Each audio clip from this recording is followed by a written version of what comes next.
Hello everybody, it's Chris from Military Aviation History, and today I'm at the RAF Museum taking a look at this, the Junkers Ju-87 dive bomber. It's of course an iconic plane from World War II, but the reason why I want to make this video a very special episode is that I am currently in the process of releasing this book. Now, some of you might have already seen the official announcement. This is of course my book on the Stuka, the doctrine of the German dive bomber, and this is a collection, an annotated collection with a lot of additional information as well of 8 documents, original documents from the Luftwaffe pertaining to the Ju-87s, looking at the doctrine, the training, the operational procedures, as well as some of the operational experience that the Ju-87 crews gathered during their time flying this aircraft. So if this is something that you would like to read, check out the link in the description below for more information on the crowdfunding campaign. Now, enough about that, let's talk a little bit about the actual aircraft.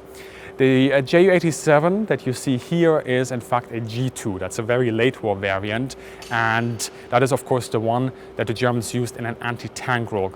But as you will have noticed, it is currently missing its gun pods.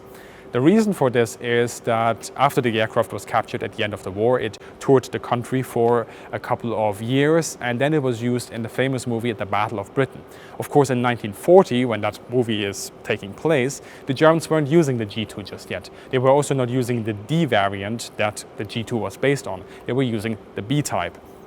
So the aircraft was made to appear like one of those earlier dive bombing Stukas. Apparently, by the way, when they were shooting the movie The Battle of Britain, they noticed that the engine that was inside of the aircraft was still in running order, which is quite a neat little piece of trivia, I would say. But yes, that is the reason why the G2 here does not appear like a G2 or more like a D type, but is meant to represent a B variant. But enough about sort of the history about this specific aircraft and how it appears nowadays. Let's have a walk around. We're starting on the nose, we'll walk around the starboard wing, we'll loop around the tail and then come full circle around the port wing and have some closing thoughts in front of the aircraft. So, up front, what do we see? A propeller. This is a free braided propeller, VS11, constant speed propeller. That is of course being powered, or driven rather, by the engine. The engine inside, it's a Junkers engine. Yeah, so Junkers aircraft, Junkers engine, homegrown, everything. Jumo 211J in this variant of the aircraft, or potentially could also have been a Jumo 211P. The difference between those two engines, the P has a slightly higher boost in RPM setting than the J, just slightly. Both engines essentially 1,400 horsepower, a 2-stage supercharger, direct fuel injection, and weigh about 700 kilograms. You see individual exhausts on either side of the aircraft, 6 of those with in fact the Junkers emblem stamped on them as well, which is a neat detail there. Why only 6 on either side? Well, it's an inverted V 12-cylinder liquid-cooled engine, which means that there are 6 cylinders on each side and in one row. The aircraft's engine would also be protected, generally speaking, by an armor plate of up to 8 millimeters on the underside in order to prevent incoming fire from damaging it or the cooling system that is installed right below it. 8 millimeters, that's good enough for rifles, let's say, light machine guns, heavy machine guns, but a cannon will punch straight through. In fact, talking about the cooling, we'll start off with the oil cooler that is set in here. On the underside of the aircraft, the oil cooling system has 3 tanks installed as well, one on top of the engine, one just in front of the windscreen for the pilot, and one sitting around about here in the aircraft, and they have 25, 30 and 45 liters in capacity respectively. Then let's talk a little bit about the wing. Inverted gull wing on the Stuka, giving it its trademark look, which of course means that the inner section is anhedral, which means that it is at a negative angle from the horizontal, whereas the outer section is dihedral, which means that it is at a positive angle from the horizontal. Essentially, it means, to put it in layman's term, this one is sloping down, that one is sloping up. 240 liters fuel tank set in here as well, and that is mirrored on the other side, of course. Then we have the gear, and I have lots to talk about with you about the gear. Fixed landing gear, of course. As you can see, there's no fancy retraction available here. And because it is set right at the intersection between the inner and the outer section of the wing, that also artificially raises the fuselage above the ground, and that allows, of course, for bigger bombs with more ground clearance. That's a neat little aspect of the aircraft as well. The other thing I want to talk to you about when it comes to the gear is that there is a small explosive cartridge installed right here. That comes with the D5 variant of the aircraft. The explosive cartridge allows the pilot to blow off his gear if he needs to. The reason for this is that the gear sometimes got shut off during an attack. And if the pilot has to land with only one gear, that's bad for the machine and the crew inside, because an asymmetrical layout will of course mean that eventually, I mean, he can probably land for some time and go on one wing, but eventually he's going to dip down and crash, and that's a bad thing to happen. So blowing off the remaining gear allows him to make a belly landing, which is a bit more safer. And then of course the siren. We have to talk about the siren, don't we? Because everybody knows that Stuka had a siren that was called the Jericho trumpet. That's how all the documentaries call it, right? Well, truth be told, the word Jericho trumpet was used very rarely, if ever, for the siren by the Germans. We know nowadays, of course, that nicknames or special designations often gained popularity after the fighting was done rather than during the actual war. There's a couple of cases that I'm sure you're aware of when it comes to tanks or other aircraft where this happened as well. And the Jericho trumpet is seemingly one of those cases, because really the German pilots, and we have them on record in post-war interviews, and also the crews in the ground crews in the Stuka Sturzkampfgeschwader, barely ever called it that. There is some evidence to suggest that this word was used for small whistles that were installed on the bombs in order to produce a louder noise as they're falling and tumbling through the sky. But perhaps somehow in the translation after the war, or even throughout the war, maybe that got pushed towards the siren, but it seems very unlikely. And the sirens were called Sirenen either by the crews, or officially they were known as Lärmgerät, which translates to noise device. They were initially extremely unpopular with the crews. Why? Well, they came as field kits. So in the early variants of the aircraft, you had to install them on the gear yourself. The ground crews had to do this, and they could not be shut off. And as you're then, of course, cruising towards the target, yes, during your dive, you have that pitching noise, that quintessential Stuka noise that you are familiar with. And the enemy has to contend with that noise, which is supposed to have a very sort of psychological impact, of course. But as you're flying towards the target, and as you're flying back, these sirens are still wailing. They're still making and producing noise.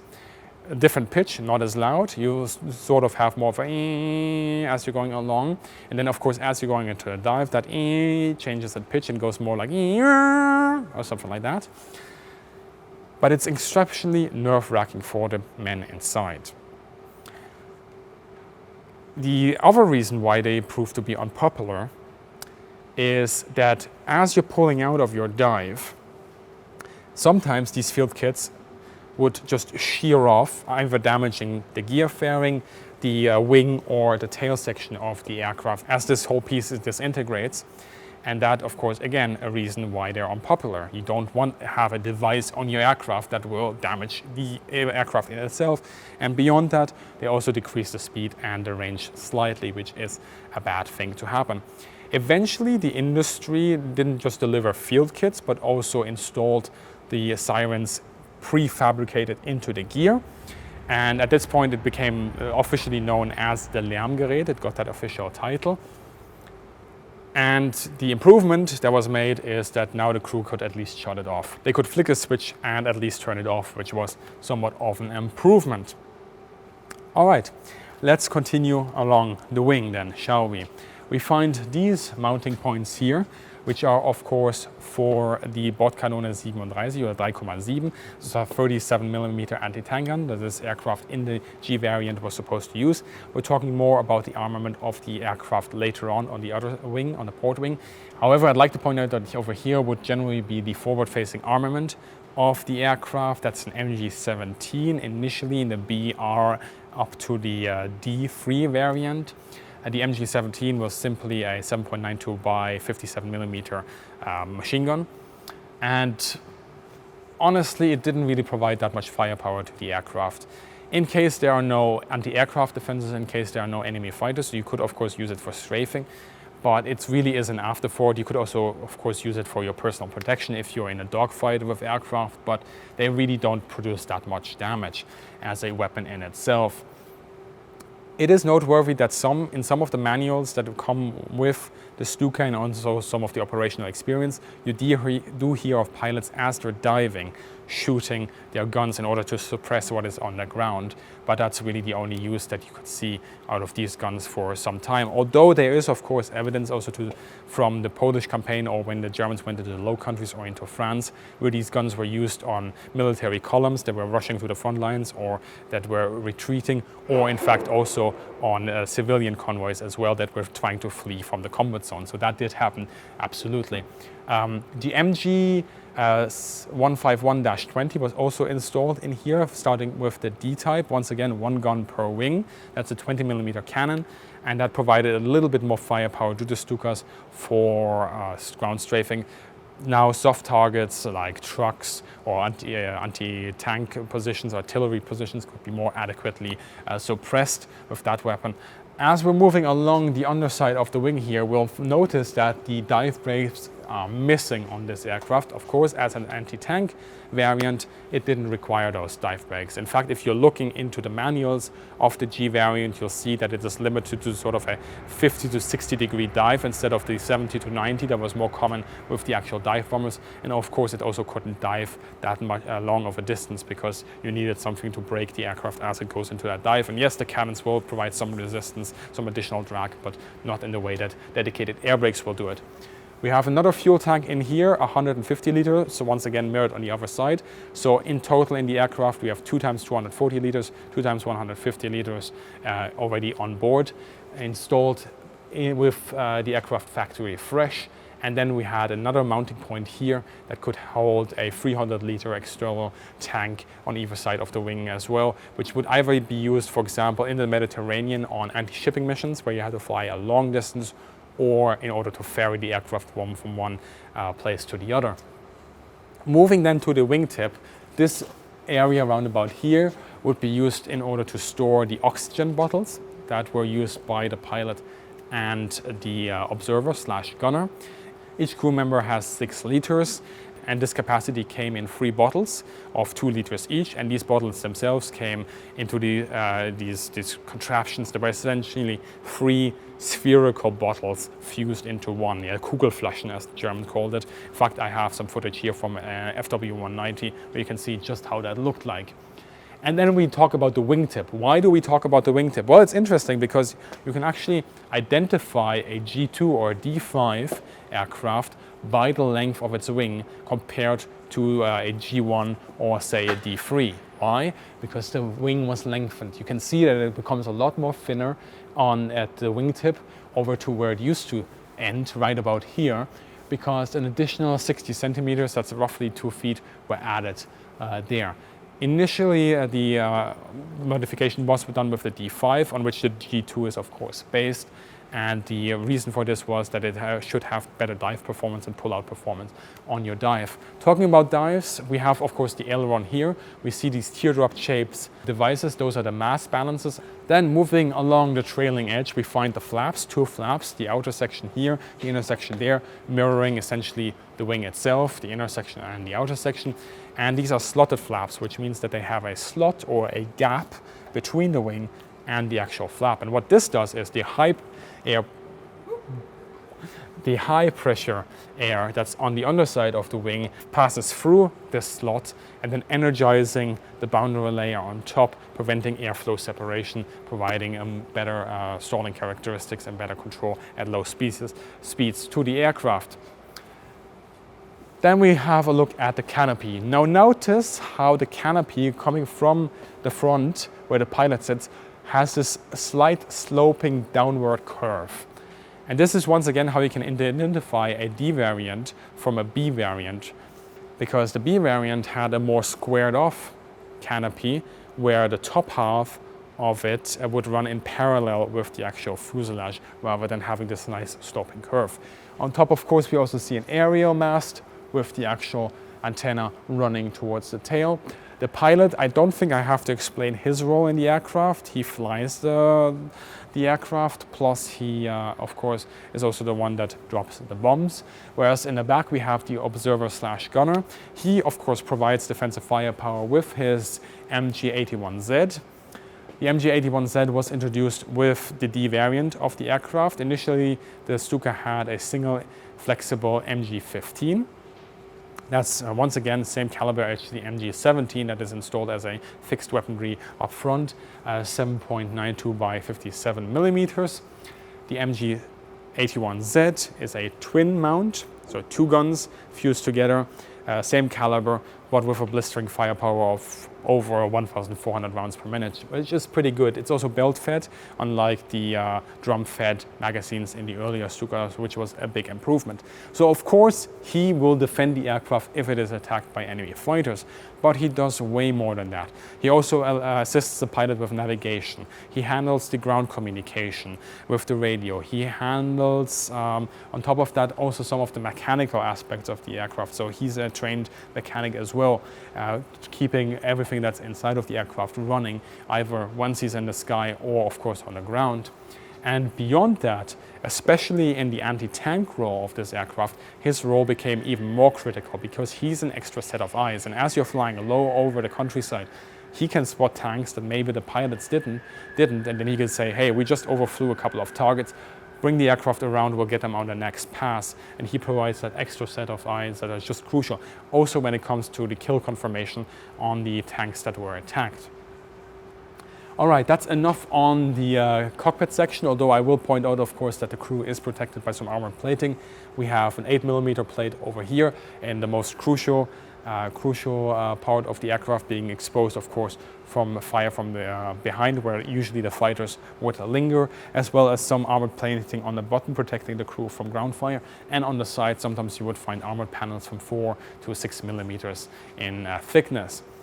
The fuselage itself, constructed out of frames, kept together with stingers, so a very sort of simple construction of the time. And then as we move towards the tail, we have a jacking point right here. We have the bracing strut for the horizontal stabilizer. We have the vertical stabilizer there, of course. And then also we have the swiveling tail wheel. Something really cool to point out here as well is this. This acts as a tail skid. So if the aircraft loses its tail wheel for whatever reason, most likely enemy fire, it could use that to land without damaging the tail section too much. It's very similar to sort of those wooden rods that you see in very early aircraft like World War I that just act as both a brake and sort of a skid protecting the tail section of the aircraft from the ground. Looking then at the horizontal stabilizer, all the way on its tip, we find the mass balance for the elevator. That's that funny looking device. And then as we walk below it, let's turn our attention first to the rudder. Also a massive rudder, it must be said, running from the bottom of the tail all the way on top with a mass balance, also just hooking over the vertical stabilizer on top. And then of course we have the rudder trim on this side as well. And then as we loop around, let's have a look at the elevator running alongside the trailing edge of the horizontal stabilizer with of course 2 trim tabs here as well. And then I want to talk about something that the Germans called the Abfangvorrichtung. What is the Abfangvorrichtung, you might ask? Well, the Abfangvorrichtung was an automatic dive recovery system that was installed in the aircraft.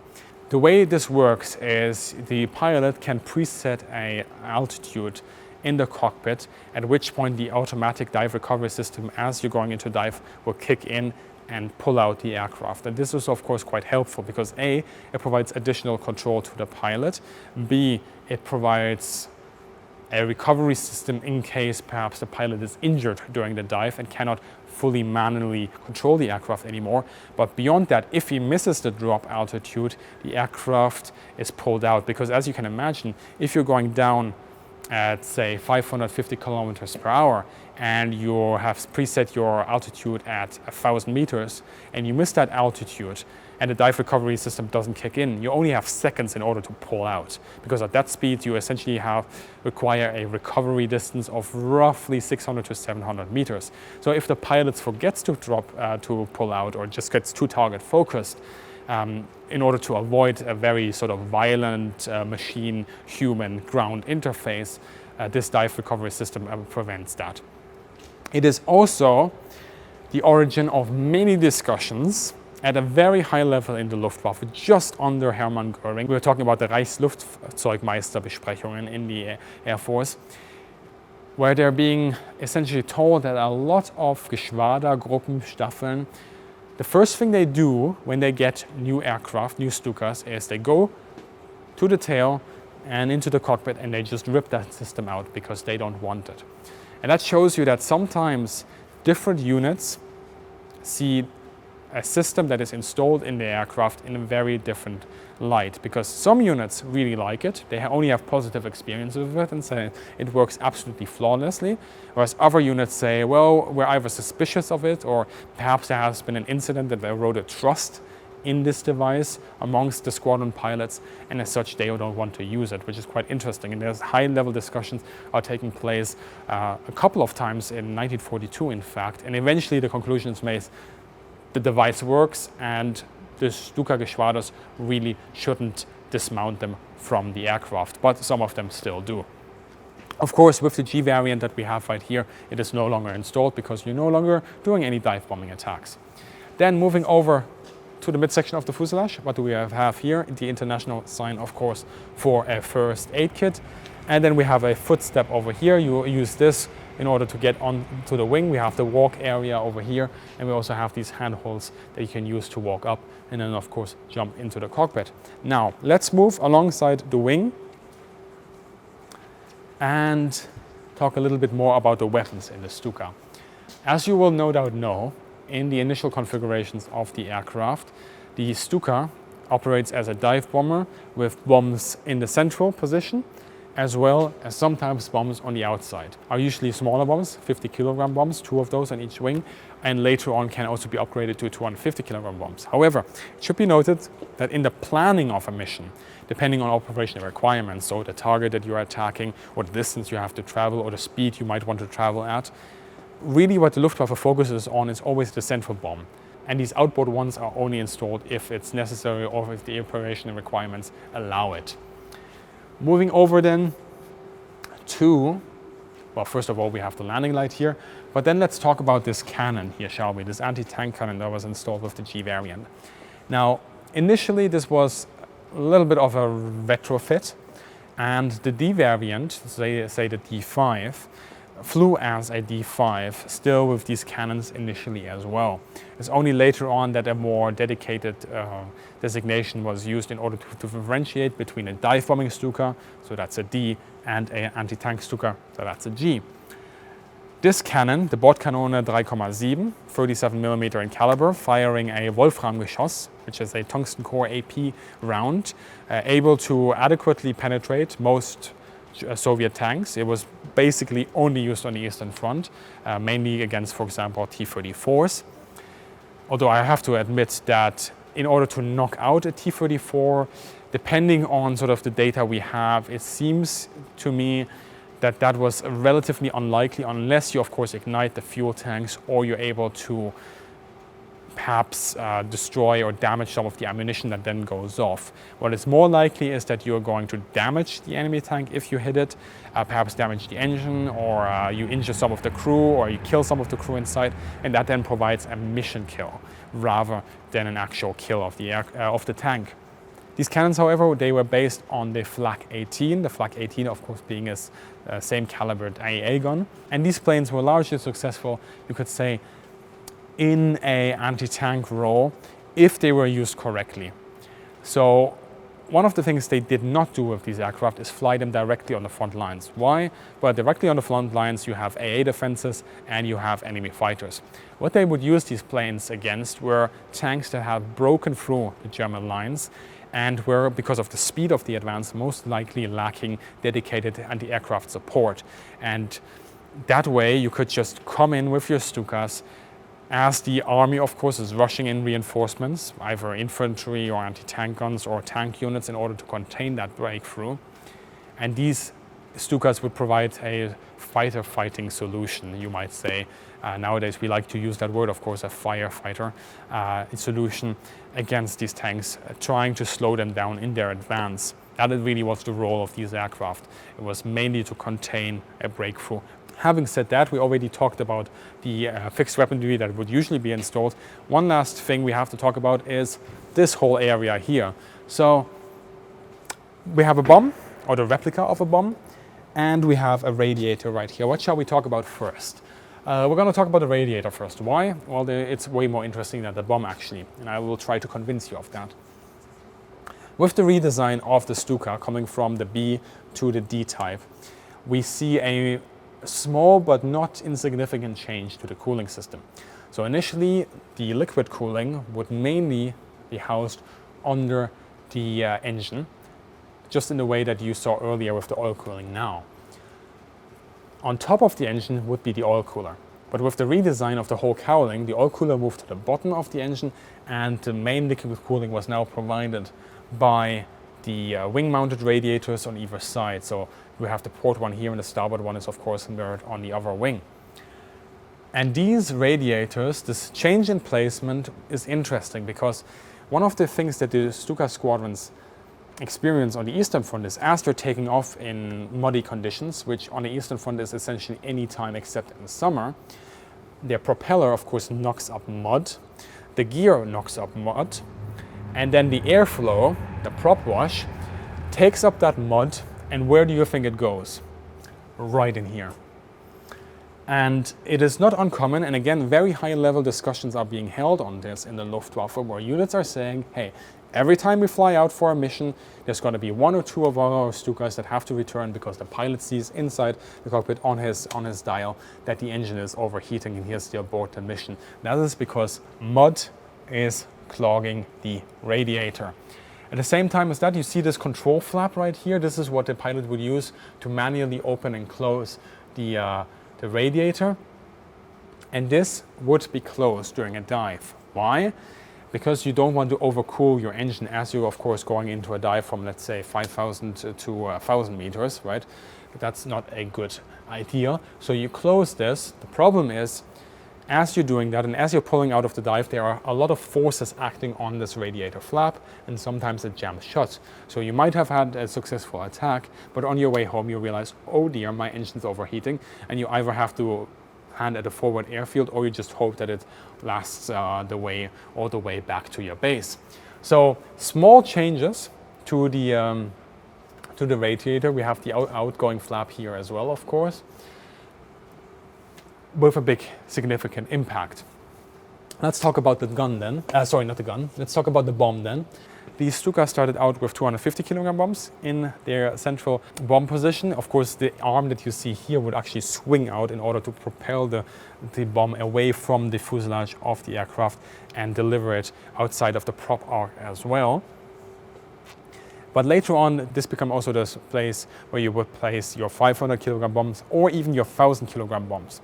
You might know of the famous incidents in the Mediterranean where HMS Illustrious was being attacked by Stukas.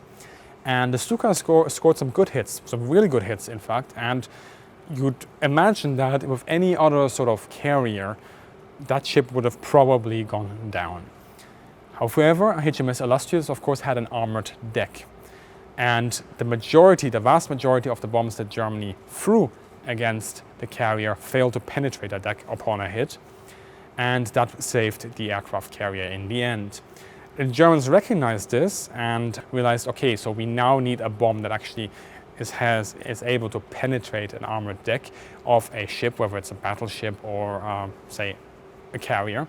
But they never really get to the point where they're then starting to use these new bombs that they are thinking about developing. A final piece in the puzzle here as well, again, for bombing attacks is this. This is the bombing window.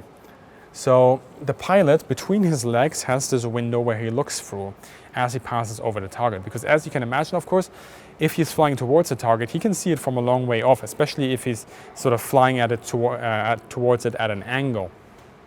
But as he has to, of course, direct his aircraft directly towards the target, the nose will obscure the target. So he opens that window from the inside, just screwing on a little flywheel.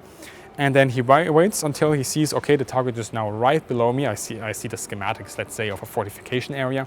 And then he pushes the plane down into the dive, of course, having deployed the air brakes and made it ready for the diving attack and so on and so forth.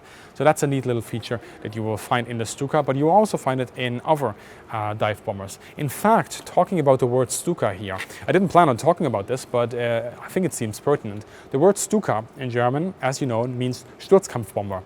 It's an exceptionally generic term. Of course, it's being used for the Ju-87, but you will also find a lot of files in the German Heer, or the Kriegsmarine even, and of course the Luftwaffe, where they talk about enemy Stukas that attack their position, or that they saw enemy Stukas somewhere over yonder attacking positions.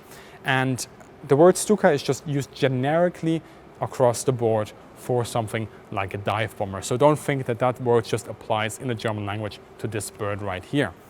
Last thing I want to talk about, of course, here on the outside, we also have the inertia starter connection for the starter handle, which you could use to crank up the inertia starter to energize it prior to kicking off the engine. And we also have the liquid cooling tank right about here. Now, and that really rounds me up for today. I hope you enjoyed this tour of the Ju-87.